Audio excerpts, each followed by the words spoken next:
suis très heureux de vous retrouver. Notre invité principal ce soir, c'est Claude Allègre.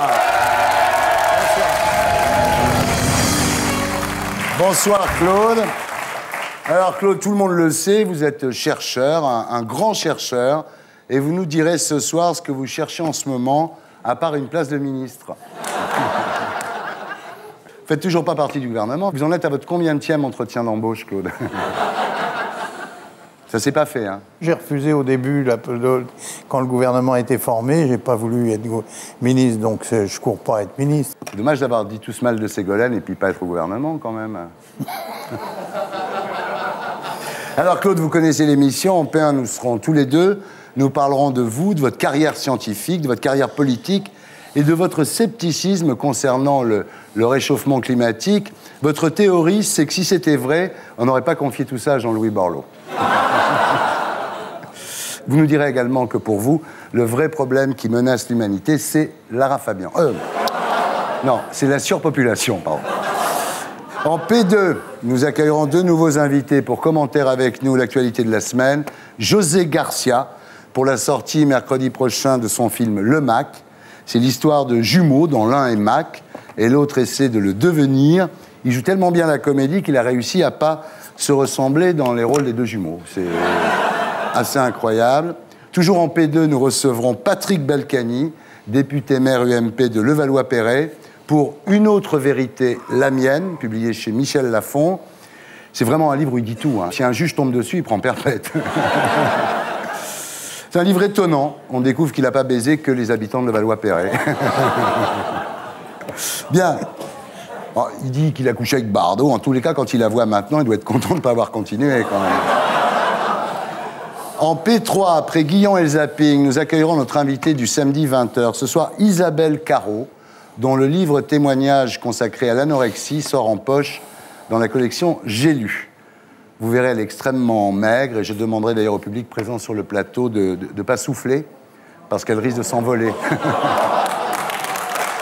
Voilà, l'émission s'appelle Salut les Terriens, et le groupe Les Gréments de Fortune.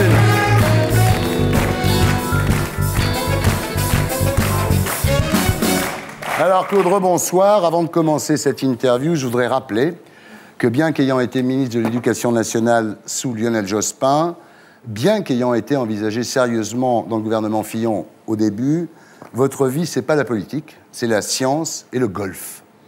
Oh, le golf, l'été. L'été. Ça vous plaît, le golf, quand même, hein? Ah oui, mais j'ai toujours fait du sport, de la course à pied, du basket. Ah, ensuite, du basket? Oui, j'ai joué avec... Oui, mais à l'époque... Les paniers étaient plus bas. Alors... Question science, je voudrais rappeler que vos travaux en géophysique ont permis de comprendre la tectonique des plaques et que vous avez reçu le prix Crawford, qui est l'équivalent du prix Nobel en géologie. Voilà. Un big up!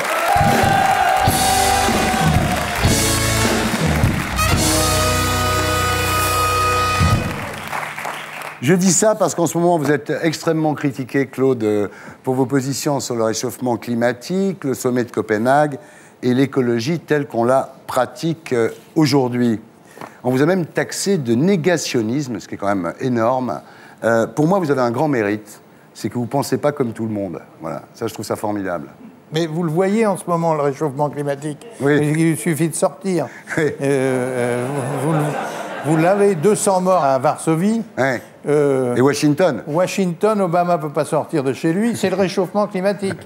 Alors, vous vous comparez volontiers à Galilée, mais en même temps, c'est pas parce que tous les autres sont contre vous que vous avez raison. Non, mais il se trouve que j'ai raison. Alors, pour résumer votre pensée, je dirais que pour vous, tout le ramdam qui est fait autour du réchauffement climatique n'est qu'une hypothèse. D'ailleurs, vous préférez le terme de changement climatique à réchauffement climatique, c'est ça, hein? Pour vous, dès lors qu'on est incapable de prédire le temps à 4 jours, anticiper le climat à 1 siècle, c'est de la fumisterie, quoi. C'est abuser les gens, surtout, c'est affoler les gens, et surtout de rien faire. Ouais. Parce que, regardez, depuis Kyoto, on ne fait rien. Ouais. On fait des colloques, Ouais. on fait des réunions, Ouais. mais on ne fait rien. Vous ne niez pas les réalités écologiques, mais vous dites qu'on manipule les gens avec des faux problèmes, à forte charge émotionnelle, comme les ours polaires, évidemment, quand on parle aux gens des ours polaires, les petits nounours qui vont mourir, ça les fait flipper. Mais en fait, ils augmentent. Ah oui, ah bon? Ils ne diminuent qu'à un endroit, dans un coin du Canada, où les Inuits sont autorisés à les chasser. Vous dites qu'on néglige en fait les vrais problèmes que sont l'acidification des océans, la faim dans le monde, la crise de l'eau. 10 000 personnes meurent chaque jour par manque d'eau potable. 10 000 C'est pas dans un siècle, c'est aujourd'hui. C'est aujourd'hui, C'est-à-dire que pour vous, à Copenhague, 112 chefs d'État se sont réunis d'urgence pour discuter, finalement se disputer, autour d'un enjeu virtuel qui est le climat dans 100 ans, quoi. Voilà. 2 degrés en plus, 2 degrés. 2 degrés. La température a augmenté de 3 degrés à Paris depuis le début du XXe siècle. Vous en êtes aperçu? Non, bon, pas aujourd'hui en tous les cas. Donc en fait, ce que vous dites, c'est qu'à Copenhague, la planète s'est mobilisée autour d'un mythe, quoi. D'un mythe, complètement. Mais ce qui s'est passé à Copenhague, dont on a peu parlé dans les médias français, c'est que finalement, se sont réunis dans une salle Obama, le président indien, le président brésilien, le président sud-africain, ils ont rédigé la conclusion. Sans l'Europe, sans le Japon, sans la Chine. Donc on a bien vu de quel côté les États-Unis étaient. Ils sont vers le développement. Et je pense que nous avons, nous, à innover, à créer des emplois, à créer de la richesse à l'aide des problèmes qui se posent. Et non pas parler d'interdiction, de taxes, de retour aux cavernes, etc. Donc vous êtes pour la croissance verte, en fait? Ah oui, je crois que je suis un de ceux qui a inventé le nom il y a 15 ans. Donc, bravo. Pour vous, Copenhague, c'est une grosse manipulation. Et le manipulateur en chef, c'est le GIEC. Alors le GIEC, c'est le groupe d'experts intergouvernemental sur l'évolution du climat qui est chapeauté par l'ONU. Et récemment, il y a eu un piratage des ordinateurs du GIEC, donc, qui a révélé que c'était un système mafieux. On s'est aperçu qu'en fait, ils étaient organisés pour empêcher la publication d'articles invalidant leur thèse. C'est ce qu'on appelle le Climate Gate. Il y a une manipulation qui est faite avec quand même... Ah oui. Ah, ils prennent du blé, les mecs. Des sous derrière. Alors, tout ça avec l'appui des médias et des hommes politiques. Alors, votre théorie, c'est que les hommes politiques sont incapables de résoudre les problèmes de la planète. Ils n'ont pas d'idéologie de substitution au communisme, au libéralisme. Et en fait, l'écologie leur permet de redorer leur blason, c'est ça? D'essayer. D'essayer. Alors, tout ça est emmené par des gens que vous n'aimez pas tellement. Nicolas Hulot. Vous avez dit Nicolas Hulot est un imbécile. Vous avez déjeuné avec lui et vous l'avez trouvé effrayant par sa méconnaissance des simples données de base scientifiques, par son inculture littéraire et scientifique. Son adage, c'est « tous en vélo, moi en hélico ». Oui.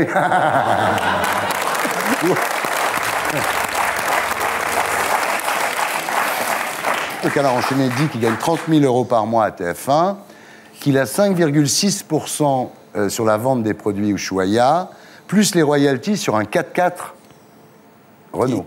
Oui. C'est des produits Ushuaïa.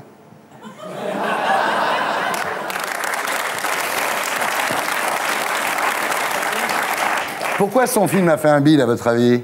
Parce qu'il est typique de cette écologie du désespoir, et de cette écologie qui est une contrainte. Et puis il a dit des choses épouvantables à ce moment-là. Il a dit « il faudra bien faire ça, de gré ou de force ». Ah oui.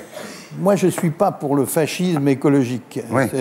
Il faut que ça se fasse dans la joie. Vous avez remarqué, il y a un seul écologiste qui sourit, c'est Daniel Cohn-Bendit. Oui, c'est vrai. Les autres ne sourient jamais.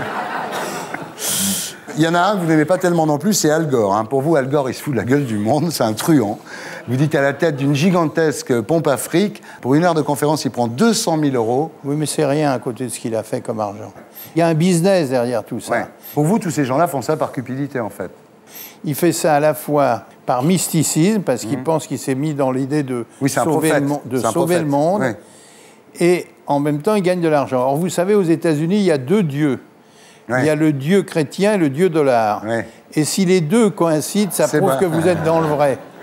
Alors, ce que j'ai appris en préparant cette interview, en fait, c'est qu'Al Gore a été condamné par la Haute Cour de Londres pour diffusion de fausses preuves scientifiques.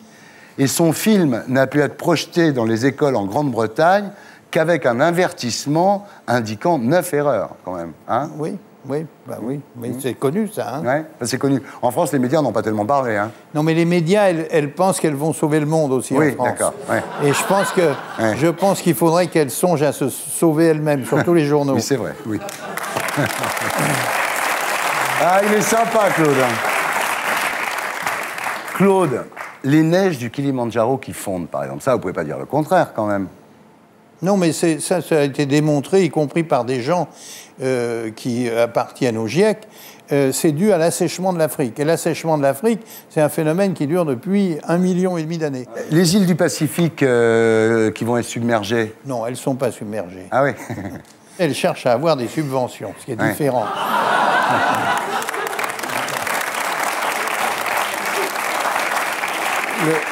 Le niveau de la mer monte de 2 mm. S'il monte, ce qu'on ne sait pas vraiment, s'il monte, c'est de 2 mm par an. Ouais. Donc ça fait une vaguelette en un siècle. La fonte des glaces au pôle Nord?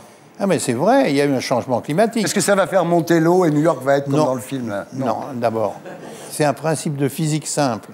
Quand vous mettez de la glace dans votre whisky, oui, le niveau du whisky monte. oui. Mais ensuite, si vous laissez la glace fondre, le niveau ne monte pas. Ah.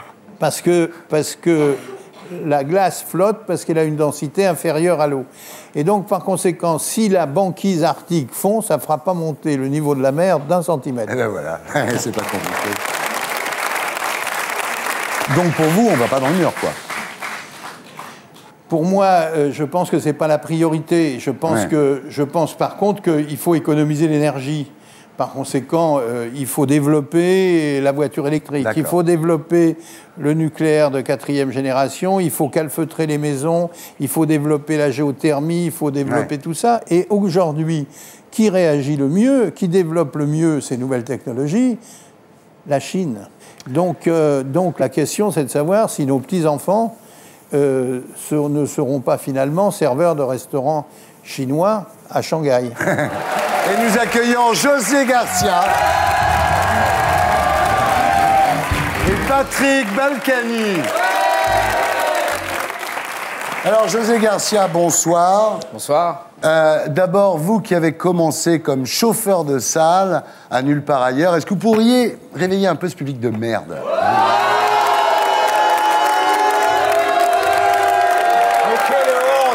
Mais un public comme ça se chérit, ça se choigne. Ah bon? Non, c'est vrai qu'ils sont bien. Mais c'est un public merveilleux, ça. Alors, José, vous êtes ici en tant qu'acteur sympa, talentueux, disponible, drôle, n'ayant pas chopé la grosse tête, restant fidèle à la femme qu'il aime. Et la première question que j'ai envie de vous poser, c'est à quoi ça sert d'être une star si on peut pas être désagréable avec tout le monde? Moi, j'ai pas envie d'être une star. Une star, vous savez, c'est l'image déjà d'une lumière qui est déjà perdue et qui est déjà morte. Donc, moi, ça m'intéresse pas. Très bien. Voilà, moi, je suis un artisan. Alors, José, mercredi prochain sort Le Mac de Pascal Bourdieu avec Gilbert Melki, Carmen Mahora et Arsène Mosca. Ce film vous a valu dernièrement le prix d'interprétation au Festival de la Comédie de l'Alpe d'Huez. Il marque votre retour au cinéma après 2 ans de pause. Le temps que les gens oublient Sa Majesté Minor, le film de Jean-Jacques Hano? Ah, j'espère que... Non, j'espère qu'ils l'oublieront pas, parce que moi, ça a été un moment assez exceptionnel. Et même si c'était à refaire, je la referai demain. Ah ouais, vraiment. Alors après, qu'on ait pris un taquet, ça, c'est clair, net. Le taquet... C'est précis. Vous voulez que je vous dise le taquet? C'est un film qui a coûté 30 millions d'euros, qui a fait 160 000 entrées, ce qui fait que pour qu'il soit rentable, il eût fallu que chaque spectateur paye sa place 187,50 €. Eh oui. Mais ça arrivera un jour. Vous inquiétez pas. Avec la lunette 3D et tout, on y arrivera. En même temps, vous avez déclaré « Je suis toujours prêt à me louper ». Ah, mais c'est parce que notre métier, il est fait surtout de ratage. Mais quand vous réussissez, attention, ça vaut vraiment le coup. Alors, vous avez donc refusé les ch'tis, vous avez fait Sa Majesté Minor. Non, je n'ai pas refusé les ch'tis, c'est simplement que je me suis arrêté après Sa Majesté Minor parce que j'avais fait 6 films. Et en tout, j'en avais fait 38 à la suite. Ah oui. et qu'il y a un moment où on ne sait plus quoi faire. Ouais, donc il y a un moment où je me suis arrêté. En fait, Dany m'a envoyé les chiffres. Sans lire le scénar, je l'ai eu au téléphone. Je lui ai dit, écoute, je m'arrête pendant un an. Ouais. En fait, j'ai enquillé sur 2 ans et demi pour vous dire que la fatigue. Alors 2 ans de pause pour faire des choix sélectifs. Revenir donc avec une comédie réussie. C'est l'histoire de 2 frères jumeaux. L'un est employé de banque. Il est gentil, il est maladroit, il est un peu coincé. Et il doit prendre la place de l'autre, qui est un proxénète et indique assez teigneux, et il a 36 heures pour devenir le Mac, quoi, voilà. Ouais. Le banquier, Gilbert Chapelle, pour devenir le Mac, il va se faire tatouer et piercer par une mama black, aveugle, qui désinfecte ses plaies à la vodka. Oui, absolument, oui. Ah bah oui, on lui a tout mis au maximum. Ouais, il a 36 heures pour vraiment morfler, surtout. Il y a un truc qui est drôle, c'est quand il apprend à marcher comme un dur. Il y a un côté biscotte de la cage aux folles, quoi. C'est un vieux truc de comédie. Hein. Ouais. On prend un individu qui n'a rien à faire dans un monde et on le jette dedans de plein fouet et puis on voit ce que ça fait. Ben, on regarde à quoi ça ressemble. Voyage, voyage.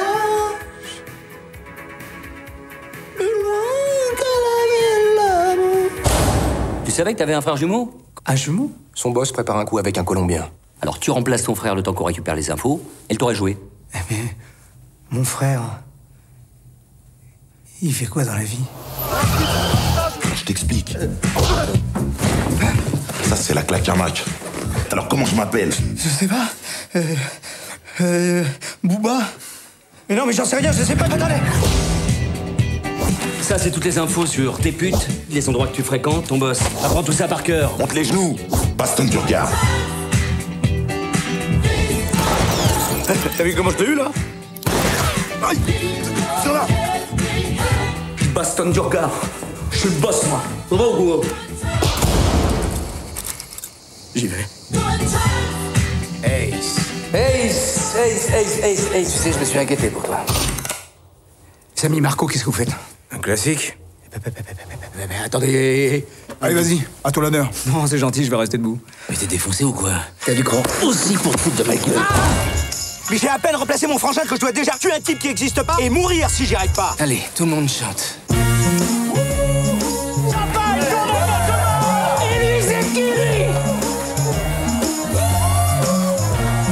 J'aimerais bien vous y voir, moi. Je suis obligé de me gérer 3 paires de cul, et ouah, et boum, boum, boum, et ta.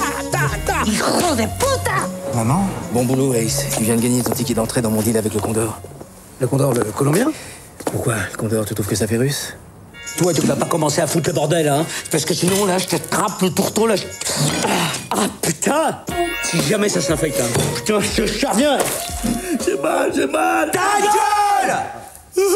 T'as vu comment je l'ai calmé, celui-là? Allez, hop! Voilà le Mac de Pascal Bourdieu avec José Garcia. Formidable. Vous êtes vraiment un très très bon acteur, José. On le voit, il suffit de voir la bande-annonce. Vous avez du mal. Et disons, la place maintenant de cinéma, elle est à 9 €. Il y a Avatar. Qu'est-ce que vous voulez qu'on fasse? Non, on passe avec ce qu'on a. Alors, José, vous êtes ici également ce soir pour nous confirmer que, comme Patrick Balkany, vous aussi, vous avez couché avec Brigitte Bardot, mais pas celle des années 60, hein, celle de maintenant. Hein. Absolument. Moi, c'est comme ça, c'est courageux. J'aime bien déboucher dans les dernières années. Alors, Patrick, bonsoir. Vous êtes ici ce soir pour un livre intitulé « Une autre vérité, la mienne », publié chez Michel Lafon. Alors, je comprends pas bien le titre, parce qu'il n'y a pas une autre vérité. La vérité, il n'y en a qu'une. Sinon, c'est un mensonge, non? Si, il y a celle, justement, que m'ont asséné les médias pendant quelques années, qui n'était pas la vérité. Mais c'est vrai qu'il y a un moment dans sa vie où, quand on a pris beaucoup de coups, on a envie un peu de raconter sa vie, sa jeunesse, mon père, les rencontres, et puis ce que j'ai fait dans ma ville, comment je l'ai conquis. Alors, j'ai lu le livre, effectivement. Je me suis rendu compte que vous êtes innocent. En fait, vous êtes un mec super. Vous gagnez à être connu. Je suis désolé. Merci. Je vous présente mes excuses parce que moi, j'ai fait qu'écouter ce que les juges disaient de vous. Faut pas m'en vouloir. Oh, ils ont pas dit grand-chose. Alors, le livre marche bien. Hein. La mairie de Levallois s'est déjà portée acquéreur de 100 000 exemplaires. Donc, non, parce qu'on disait qu'un livre donnait droit à une place en crèche. C'est pas vrai. Non. Elles sont pleines, les crèches. D'accord. Alors, évidemment, il est terrible. Le livre est intéressant. Enfin, vous savez bien que ce qui va faire le succès du livre, c'est Brigitte Bardot. Hein. Oui, ça fait 3 lignes. Hein. Ça va vous aider pour les ventes. Hein. Brigitte Bardot est venue il y a 5 ans à la mairie parce qu'elle avait demandé que je lui rende service pour organiser le Noël des animaux. Et puis j'étais avec un certain nombre de personnes et elle a raconté ce qui s'était passé et j'ai écrit exactement ce qu'elle a dit. Oui, elle était avec son mari, elle a dit, tu vois, le maire, j'ai couché avec lui il y a longtemps, il avait 18 ans et c'était super. Voilà. Elle a dit ça. Vous avez appelé votre femme tout de suite pour lui raconter ça. Vous étiez même un peu choqué. J'étais étonné. Étonné, oui, voilà. Et alors, ceux qui ont été très étonnés, c'est mes amis. Quand ils ont vu que Mme Bardot a l'air pas très contente, ils m'ont tous appelé, ils m'ont dit, mais enfin, on était là. Oui. Ou alors, ils ont eu une hallucination collective. Cela dit, je comprends que, après tout, elle l'a dit, elle avait peut-être pas envie que je l'écrive. Voilà. Eh ben, je l'ai écrit. J'en suis désolé. Voilà, en fait, c'est vrai que vous l'avez connu, Bardot, à l'époque où vous étiez comédien. Oui. Vous étiez un excellent comédien. D'ailleurs, il y a plusieurs juges qui vous ont donné le prix d'interprétation. Oui. Vous rencontrez Bardot à Deauville, vous la draguez un peu. Mais ça, ils vont le lire dans le livre. Et ça va leur donner envie de le lire. Et elle vous dit, je ne peux pas coucher quand je ne suis pas amoureuse. Ce qui est assez normal, finalement. Et puis après, elle revient vers vous, elle vous dit, mais je peux tomber amoureuse 3 fois par jour. C'est mignon. Je trouve que c'est une très belle phrase. Alors, Bardot dit, je sais avec qui j'ai couché et sûrement pas avec ce gros plouc menteur goujat d'une inélégance rare. C'est pas sympa. C'est d'autant moins sympa qu'à l'époque, j'étais tout sauf gros. C'est le moins qu'on puisse dire. Oui. Hein, j'étais magnifique. Dans Rasputin, j'étais magnifique. Ah oui, j'étais un très beau gars. Mais oui. Donc moi, je pense pas que vous auriez écrit ça dans votre livre, c'était pas vrai en fait. Écoutez, franchement. Si elle ne l'avait pas dit, je ne vois pas pourquoi j'aurais écrit ça. Et je suis ni parano, ni menteur. Malgré ce qu'a dit Brigitte Bardot, c'est-à-dire que vous attaquez en dommages et intérêts la prochaine fois, est-ce que vous maintenez ou pas? Mais je vous ai dit, c'est toute la vérité est dans ce livre. Donc vous maintenez.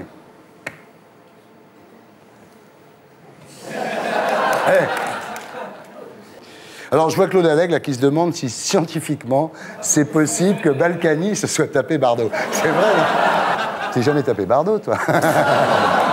J'ai pas encore écrit mes trucs, mais attention, quand ça va déballer... Là, on va dérouler du papyrus. Moi, j'ai failli l'écraser. Ah oui. Elle s'en souvient sûrement pas, j'ai failli l'écraser. Elle se souvient de rien. Elle se souvient de rien. Bien, on passe maintenant aux commentaires de l'actualité de la semaine avec l'édito de Blacko 1.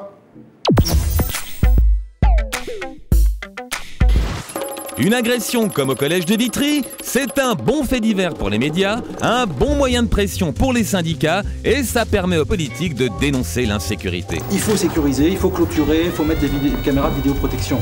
N'empêche, les profs qui ont peur de la violence... Nous sommes en droit de retrait. C'est un peu comme le mammouth qui a peur d'une souris. Après tout, la violence n'augmente pas plus à l'école qu'ailleurs. Dans le sport, on est passé de la boxe au free fight, à la télé, du commissaire Maigret à Jack Bauer. Et dans les jeux vidéo, faut buter tout le monde. Alors pas étonnant qu'à l'école, les enfants chahutent un peu plus qu'au bon vieux temps. Quand on apprend que 12 000 incidents graves ont été signalés par les profs en 2005, on se dit que l'école, c'est le Bronx. Sauf qu'au bout du compte, seuls 173 de ces incidents ont donné lieu à une plainte. Bien sûr, une agression à l'école, c'est toujours une agression de trop. Mais un élève a 45 fois moins de chances de se faire agresser à l'école qu'en se promenant dans la rue. Ah, les pauvres enseignants, ils sont mal payés, méprisés, insultés. On se demande pourquoi c'est une des professions qui a la plus longue espérance de vie. C'était l'édito de Blacko, mise en image de Julien Grapp. Voilà. Bon, moi, je ne suis pas du tout d'accord avec Blakowski, mais enfin, c'est comme ça, c'est la démocratie. L'information de la semaine, donc, c'est l'arrêt des cours au lycée de Vitry et le refus des profs de reprendre le travail suite à une agression au couteau perpétrée la semaine dernière. Donc les profs réclament plus de surveillance. Ce qu'il faut savoir, c'est qu'actuellement, au lycée Chériou, donc, il y a 11 surveillants pour 1500 élèves.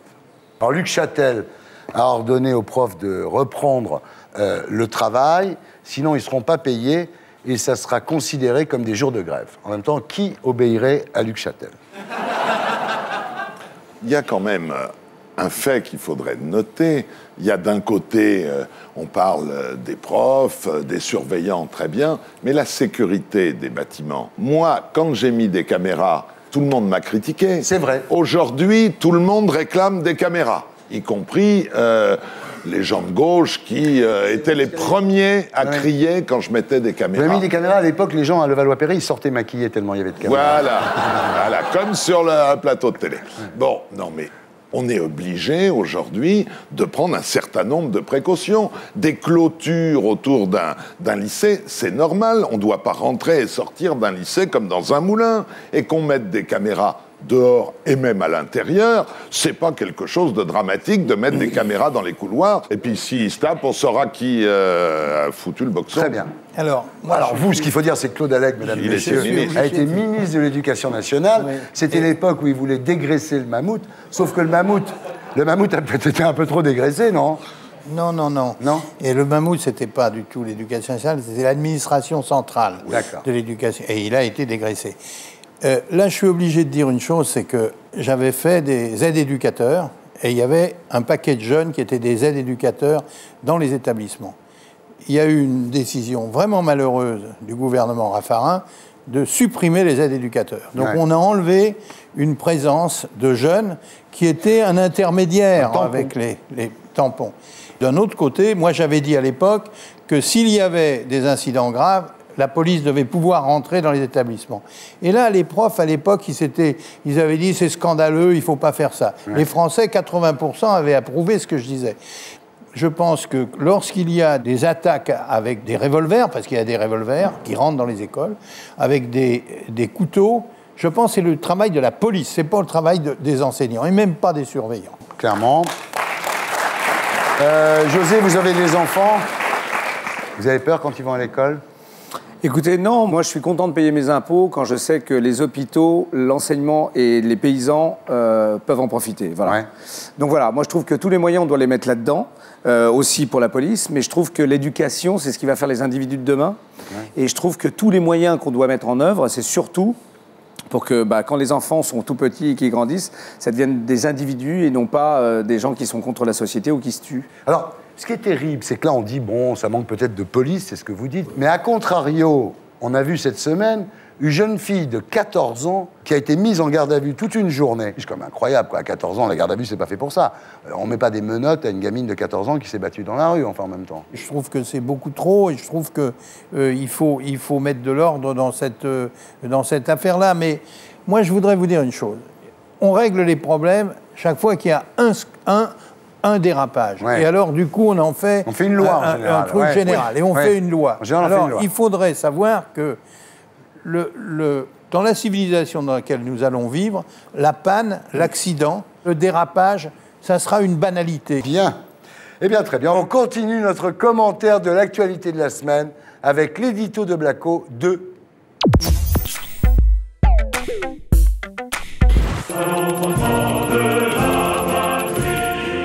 Ce débat sur l'identité nationale, c'est vraiment un fiasco. La preuve, Sarko a refilé le dossier à Fillon. Et pendant ce temps-là, il organisait un déjeuner patriotique en l'honneur des handballeurs. La France, championne d'Europe, championne olympique, championne du monde. Oh, c'est bon! Alors, c'est pas la preuve que la Marseillaise, ça donne des super pouvoirs? Faudrait obliger nos footballeurs à la chanter. Une victoire en Coupe du Monde, ça résoudrait notre crise d'identité nationale. La Marseillaise, c'est vraiment magique. En l'apprenant par cœur, les élèves deviendront des citoyens modèles et les immigrés, des Français exemplaires. Ah, ce que c'est bon l'ivresse patriotique!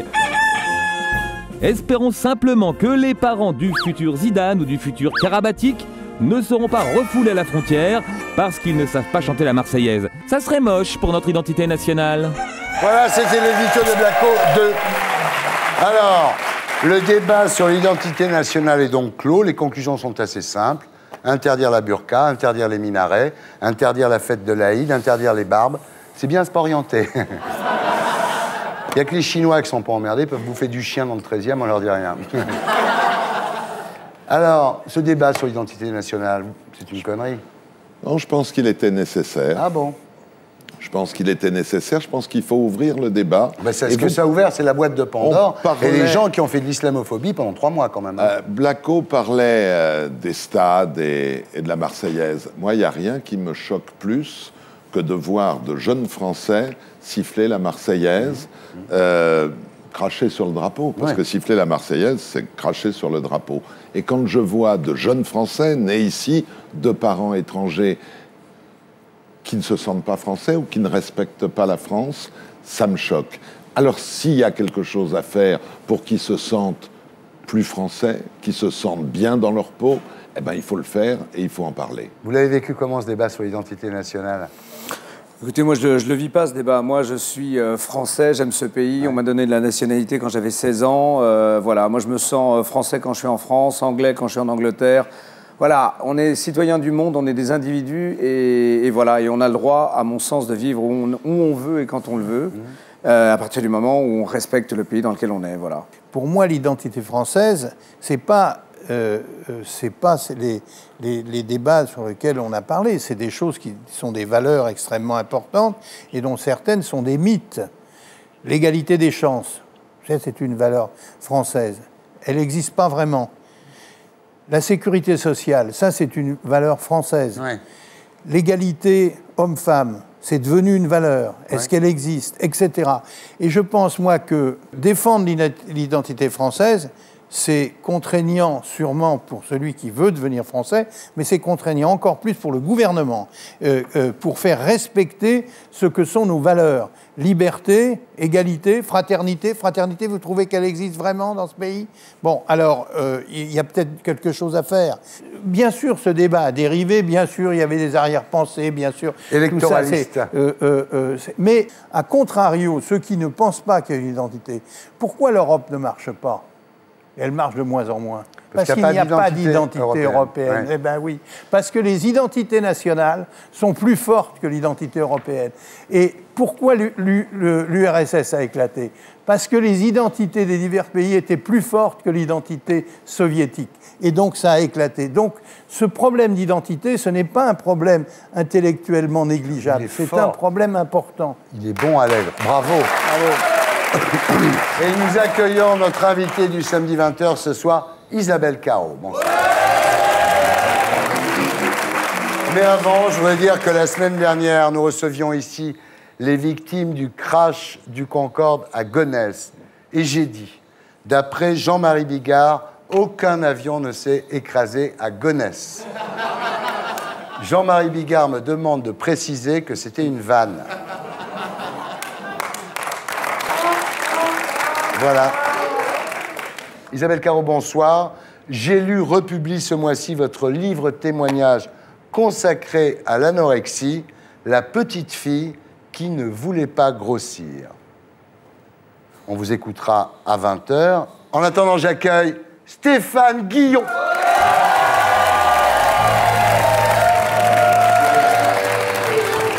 Bonsoir Stéphane. Toujours sur France Inter. Encore une semaine de plus. D'accord, très bien. À vous Stéphane, pour la semaine de Guillon.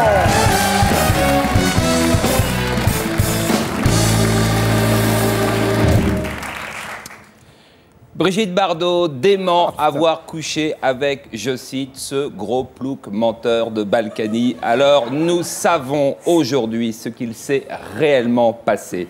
Âgé de 18 ans, très ému par la beauté de la star, le jeune Patrick se serait en vérité tapé ce bébé phoque. Vicky, c'est son nom, vit aujourd'hui dans une réserve du Groenland. Nous l'avons retrouvé 45 ans plus tard. Ce phoque barbu agite ses nageoires et crie de bonheur lorsqu'on lui montre la photo de Patrick. Écoutons-le. C'est Farouja.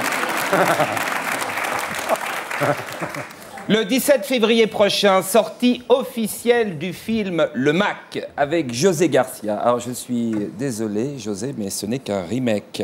Ah oui, ce n'est qu'un remake. Ça va. Le Mac, c'est un film qui existe depuis très longtemps. Le vrai titre, c'est Le Mac de Levallois-Perret. Bande annonce.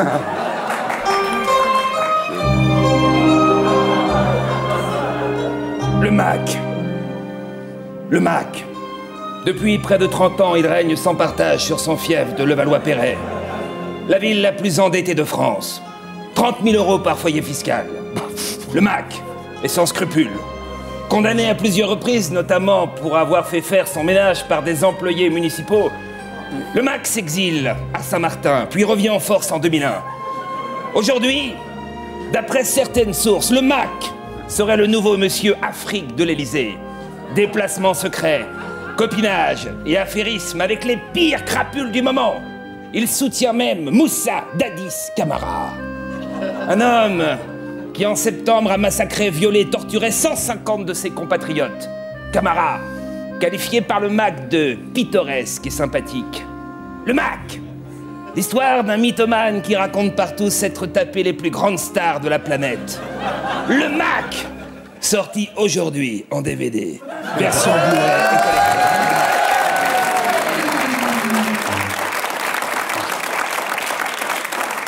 Si j'aurais su, j'aurais pas venu. Hein. Patrick, est-ce que vous avez quelque chose à dire? C'est affligeant. Ah oui. C'est affligeant. Merci. Il aurait pu choisir une autre cible, hein, Guillaume? Ah, je vous aime bien. Qu'est-ce que ce serait s'il m'aimait pas? Une information de Gérard Carrérou. DSK lève un coin du voile. Putain, c'est tout le monde DSK, hein. Même les filles en burqa.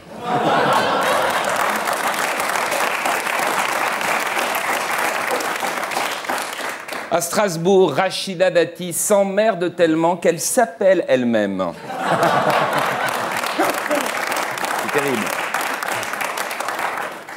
Une partie de la gauche dénonce le fait qu'une fillette de 14 ans ait été placée 11 heures en garde à vue avec son pyjama. Bah oui, 11 heures de garde à vue, on lui permet, faveur rarissime, d'emporter un pyjama et ça suffit pas. Il lui fallait quoi en plus? Sa couette, son doudou, sa brosse à dents? Que les flics lui racontent une histoire? Faut arrêter de taper sur la police, merde!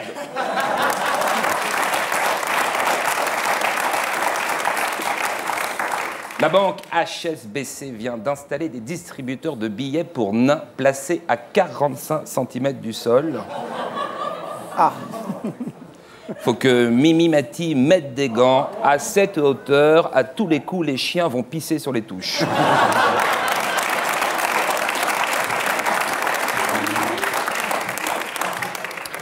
Une info du Parisien. Cette semaine, le professeur Dubernard fêtait les 10 ans de la première greffe des deux mains. Pour l'occasion, 5 greffés se sont tenus la main.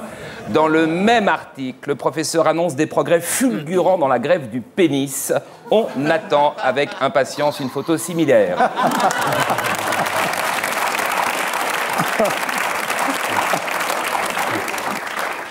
Les artistes décédés prolongent la vie du disque. Eh ben, on va vérifier tout de suite auprès de Pascal Sevran. Ah oui, c'est vrai.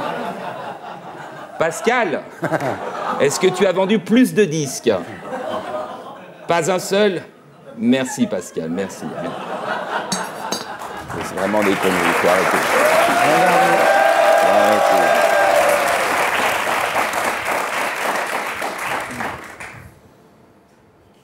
Ah, on nous annonce que le phoque Vicky veut intervenir en duplex du Groenland. Vicky, oui, on va lui demander, Vicky, s'il peut venir te voir là-bas, mais tu sais, Patrick, voilà, son truc c'est l'Afrique. Ah, et puis tu sais, c'est plus le Patrick d'avant, il est moins frais, moins gaillard, tu risques d'être déçu, Vicky. Hein? Vicky, salut. Alors, merci. Je voudrais vous citer, Thierry, pour terminer, un proverbe esquimau. Quand vous faites jouir un phoque, il ne vous oublie jamais. Merci. Merci Stéphane Villon. On le retrouve la semaine prochaine. Et d'ici là, sur canalplus.fr. On passe maintenant à notre invité du samedi 20h.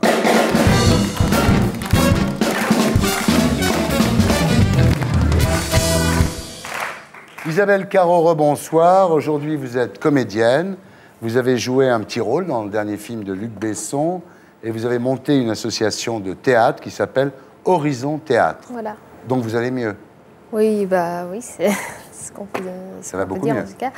Et par rapport à ce que c'était avant, ça n'a plus rien à voir. Ma vie a complètement changé, heureusement. Votre parcours est celui d'une résilience de l'anorexie, douloureuse mais réelle finalement. Vous avez pardonné à votre mère? Oui, tout à fait. Drôle de personnage, votre mère, fan d'un chanteur qui s'appelle Bobby Hawke, dont elle tombe amoureuse, dont elle devient la maîtresse, au nez et à la barbe de son mari, qui s'appelait Joseph. Voilà. Donc le mari, Joseph, travaillait pour ce chanteur Bobby Hawke, et en fait, votre mère est devenue sa maîtresse. Voilà, tout à fait. Alors ce Bobby fait un enfant à sa compagne, il l'épouse, et ensuite il fait un enfant à votre mère, c'est-à-dire vous. Voilà. Ce que vous avez appris plus tard, finalement. Oui, je l'ai su à l'âge de 11 ans. Je me suis toujours doutée par rapport au regard qu'il y avait entre eux. Quoi. Entre eux. Alors, le mari de votre mère, donc ce Joseph, travaille pour l'amant de votre mère, Bobby Hawke. À l'époque, tout va bien, partez tous ensemble, passez des vacances à Cannes, et ces vacances à Cannes restent parmi vos meilleurs souvenirs. Oui, mais avec sa fille, parce qu'il avait une autre fille, donc avec Khalifa. Voilà. Donc, alors, jusqu'au moment où le mari de votre mère, Joseph, est chargé de transporter du matériel pour ce Bobby Hawke, et il se fait tout voler. Voilà. Et là, votre mère sombre dans une dépression sans fond. Oui. C'est la rupture avec Bobby Hawke, voilà. Qu'elle adorait, qu'elle idolâtrait, en fait. Ah bah, c'était sa vie, c'était son tout, et tout ce qui lui reste, c'est moi. Voilà. Et là, et c'est le début de votre drame, ma chère Isabelle, votre mère refuse de vous voir grandir. Voilà. Pas question que vous alliez à l'école. Voilà, et pour prétexte justement que je respire pas l'air de dehors, parce qu'elle a entendu dire que ça faisait grandir à la radio, donc que ça favorisait la croissance des enfants. Et c'est son obsession, ça devient son obsession.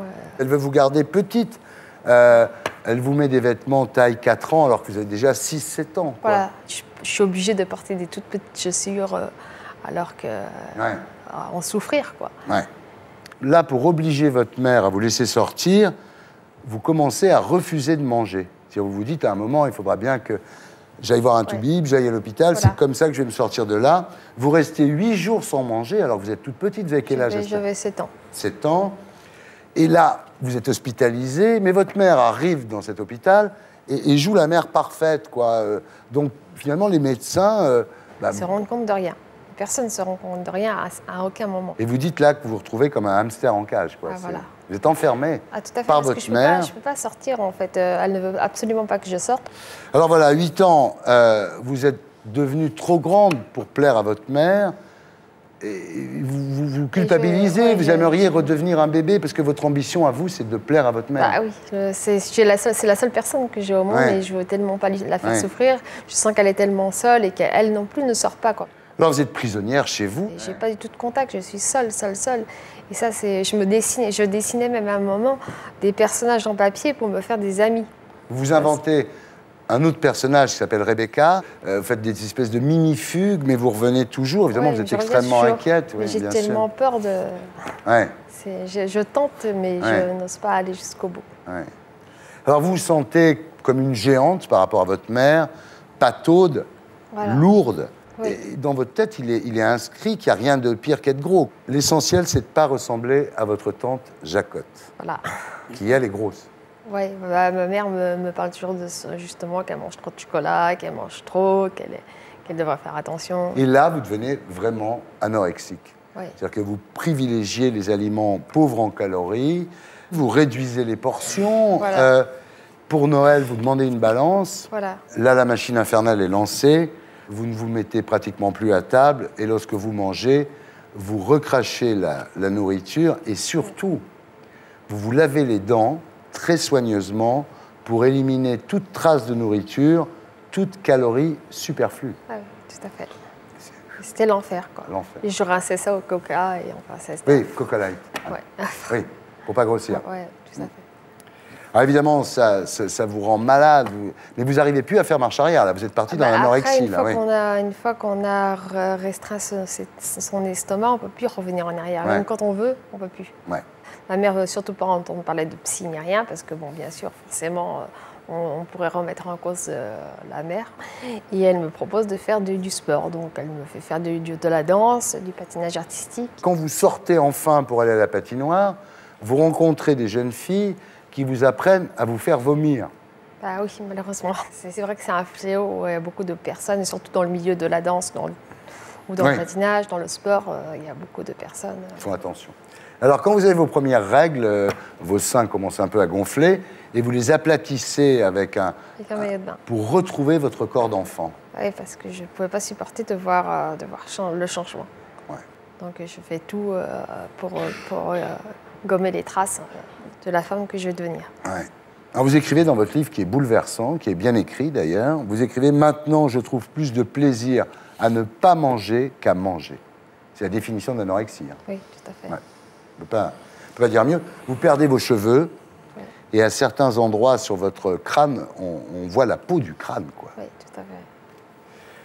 Voilà. Alors, à l'époque, vous nourrissez pratiquement pas, vous mâchonnez la nourriture. À un moment, vous étiez à Avignon, au Festival d'Avignon, vous mangez des cacahuètes et vous les recrachez. Je les recrache. Et là, vous décidez de faire un certain nombre d'opérations de chirurgie esthétique pour effacer les traces de l'âge sur votre visage. Oui, et puis aussi pour ressembler à ma mère, pour pouvoir faire un peu plus enfantin. Ouais. Voilà. Les taches de rousseur, c'est ça aussi? Oui, les taches de rousseur, c'est à cause parce que ma mère peignait des poulbeaux avec des taches de rousseur et je voulais absolument ressembler aux poulbeaux que peignait votre mère. Ressembler à ses petits-enfants qu'elle faisait tout le temps. Alors voilà, vous trouvez un amant qui vous paye vos cours de théâtre, mais il rompt avec vous parce que, voilà, on ne fait pas l'amour avec un squelette, que vous êtes trop mec pour lui. Hein. Tout à fait. C'est clair. Et ça m'a fait beaucoup souffrir et ça m'a fait replonger encore plus bas. Voilà. Et là, vous êtes hôtesse dans des bars. Vous vous nourrissez de champagne, en fait, à ce moment-là. Voilà. Donc c'était toute ma seule nourriture. Ouais. Ma seule nourriture. Ouais. Et je suçais juste les cacahuètes qui étaient avec le champagne. Même si votre faiblesse physique vous oblige bientôt à circuler en chaise roulante. C'est au moment de la fac, c'est au moment de la maîtrise, ça, quand je suis en maîtrise à la fac. Ouais.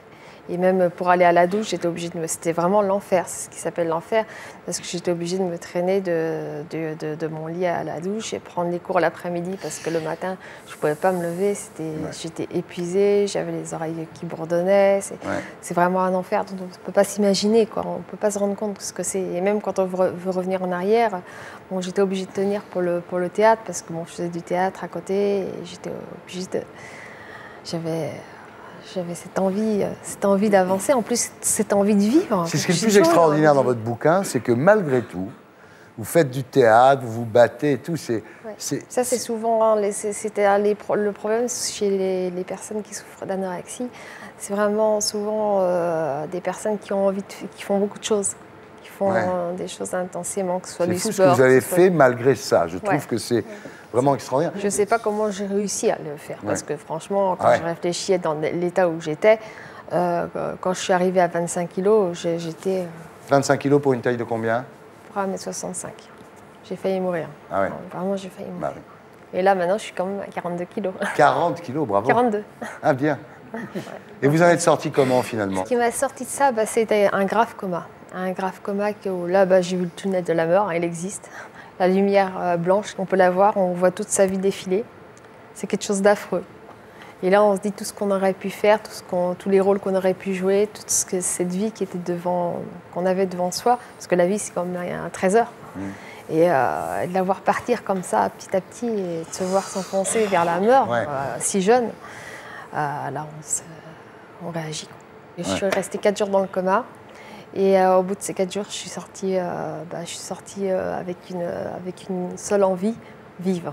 Vivre et coûte que coûte, n'importe comment, mais vivre. Alors voilà, les ravages de l'anorexie et de la maigreur sacralisée. C'est d'ailleurs contre cette maigreur sacralisée que vous avez posé, c'est comme ça qu'on vous a connu, nous, pour une photo. Pour Olivier Toscani, au départ, je ne savais pas trop si je devais le faire ou pas, mais je me suis dit, c'est un devoir aussi, parce qu'il y avait tellement de personnes à ce moment-là qui souffraient de ça, et je me dis, je ne peux pas ne pas en parler. Moi si ma vie peut servir à quelque chose pour prévenir les autres, ce sera quelque chose de fait.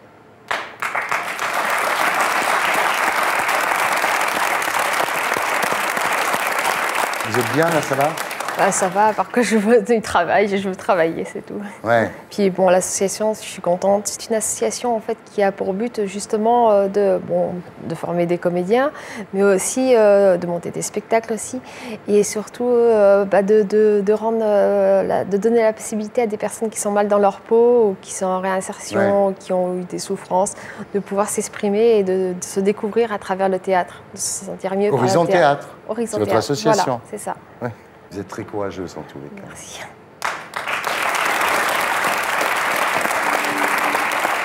Qu'est-ce qu'on peut ajouter? Je trouve que ce qu'il faudrait, c'est des structures plus adaptées pour les personnes qui souffrent de ça, parce que dans les soins dans les hôpitaux, malheureusement, sont pas. On est trop humilié. Et justement, quand on est là, on doit d'abord comprendre le cas de la personne, parce que chaque cas est différent. Et quand on est dans cette souffrance, vraiment, c'est pas un caprice de petite fille riche, quoi. C'est tout sauf ça. C'est vraiment une vraie souffrance et un vrai cri de détresse. Merci de votre témoignage, Isabelle. Merci beaucoup. C'est moi qui vous remercie. Courage. Voilà, c'était Salut les Terriens avec Claude Allègre pour l'ensemble de son œuvre. José Garcia pour Le Mac, sorti mercredi. Patrick Balkany pour Une autre vérité, la mienne, chez Michel Lafon. Isabelle Carreau, la petite fille qui ne voulait pas grossir, chez J'ai lu. Je vous laisse avec mes amis d'Action Discrète et de Groland. Merci à toute l'équipe qui m'a aidé à préparer cette émission. Rendez-vous samedi prochain. D'ici là, rendez-vous sur canalplus.fr. Salut les terriens!